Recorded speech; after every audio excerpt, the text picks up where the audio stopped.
माजी आमदार दिलीप माने यांचा आज मुंबईमध्ये भाजप प्रवेश झाला। या प्रवेशावर सोलापूर दक्षिणचे आमदार सुभाष देशमुख यांनी आपलं मत मांडलं आहे। यात त्यांनी अंतर्गत बाबींविषयी देखील सांगितलं आहे।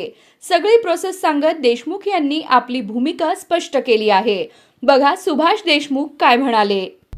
मला काय माहिती नाही, पालकमंत्र्यांनी बोललेले आहेत, पालकमंत्र्याला हा प्रश्न विचारायला पाहिजे। मला कसं काय, आता त्यांनी तिथं जाहीरपणे तुमच्या समोर सांगितलंय, मला काय सांग, मला हा प्रश्न कसा विचारता? पालकमंत्री साहेब असं म्हणलेले की दिलीप मानेंच्या पक्ष प्रवेशाचा निर्णय जो काय असेल तो बाबासाहेब घेतील। मान्य आहे, पण आता घेतलं मला माहितीच नाही ना, हा पालकमंत्र्याला विचारला पाहिजे प्रश्न। नाही, त्यानंतर वरिष्ठ पुन्हा आपल्याशी बोललेत का?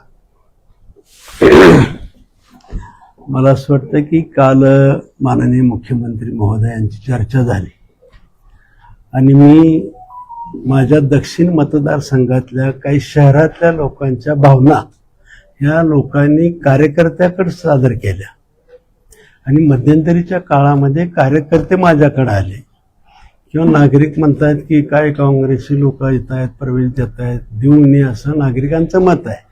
कार्यकर्ता हा नागरिकांचा आणि लोकप्रतिनिधींचा समन्वयक असतो आणि त्या कार्यकर्त्याने आल्यावर माझ्या कार्यालयामध्ये थोडासा हट्ट करून बसले की बाबा त्यांचा प्रवेश घ्यायचा नाही।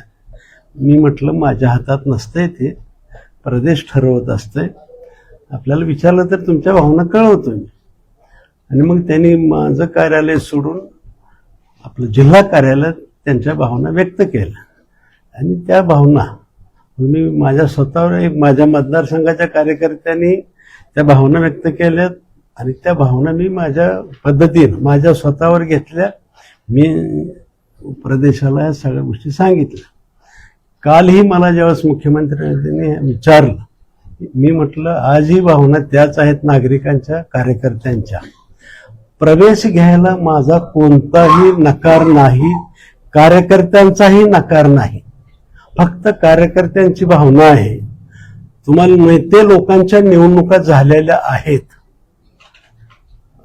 खासदाराच्या निवडणुका झालेल्या आहेत, आमदारांच्या निवडणुका झालेल्या आहेत।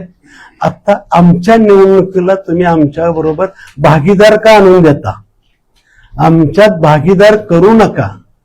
आणि म्हणून त्यांनी मी काल मुख्यमंत्री महोदयांनी सांगितले, आत्ताच करू नका साहेब, 2 महिन्यानंतर आम्ही सर्वजण कार्यकर्ते त्यांना कुणाला प्रवेश पाहिजे त्याला देतो म्हटलं होतं। बराच वेळ चर्चा झाल्यानंतर फोनवरती साहेब म्हटले की उद्या सकाळी रवींद्र चव्हाणला बोलून घे। मी आज सकाळी रवींद्र चव्हाण प्रदेशाध्यक्ष त्यांनाही विनंती केली। 1% मी परत रात्री मुख्यमंत्री महोदयांची चर्चा झाल्यावर कार्यकर्त्यांची बैठक घेतली, पण कार्यकर्ते म्हणतात की नागरिक अजिबात तयार नाही, नागरिकांनी स्वीकारलेलं नसताना आता घेऊ नका। आणि परत तेच प्रश्न म्हणतायत कार्यकर्ते, आमच्यात भागीदारी तुम्ही आता कोणी देऊ नका, घ्यायचं तर तुमच्या वेळेस घ्या, लोकसभेला घ्या, विधानसभेला घ्या किंवा जिल्हा परिषद आणि महानगरपालिका झाल्यावर कुणालाही प्रवेश देणं इथे लोकांना आमची काही म्हणणं नाही।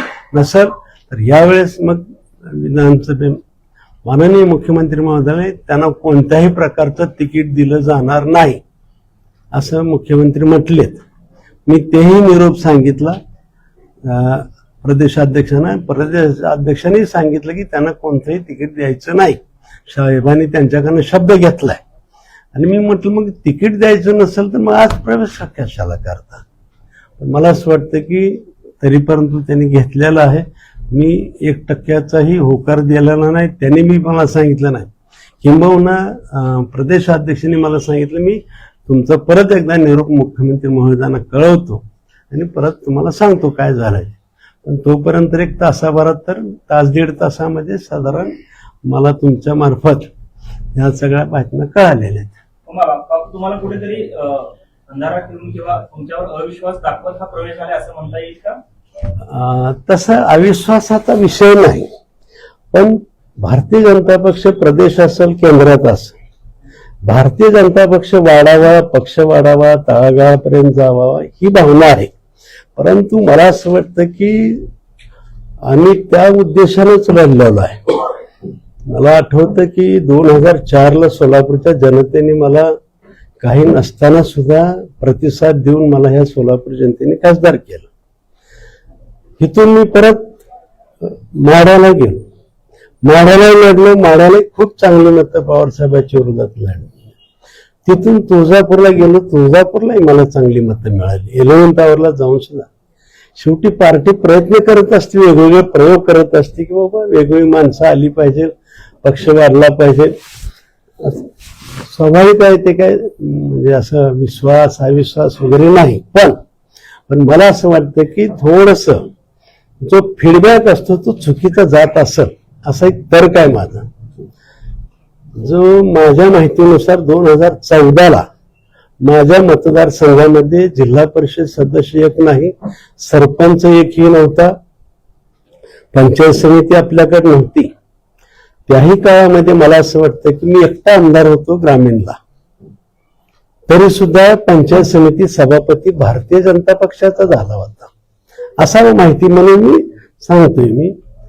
आणि तसंच सोलापूर शहरामध्ये सुद्धा बहुतेक आत्ताचे कोणी नसताना सुद्धा सोलापूर महापालिकेमध्ये जवळपास 49 नगरसेवक सोलापूर महापालिकेतील दोन्ही देशमुखांनी मिळून आणलेले होते.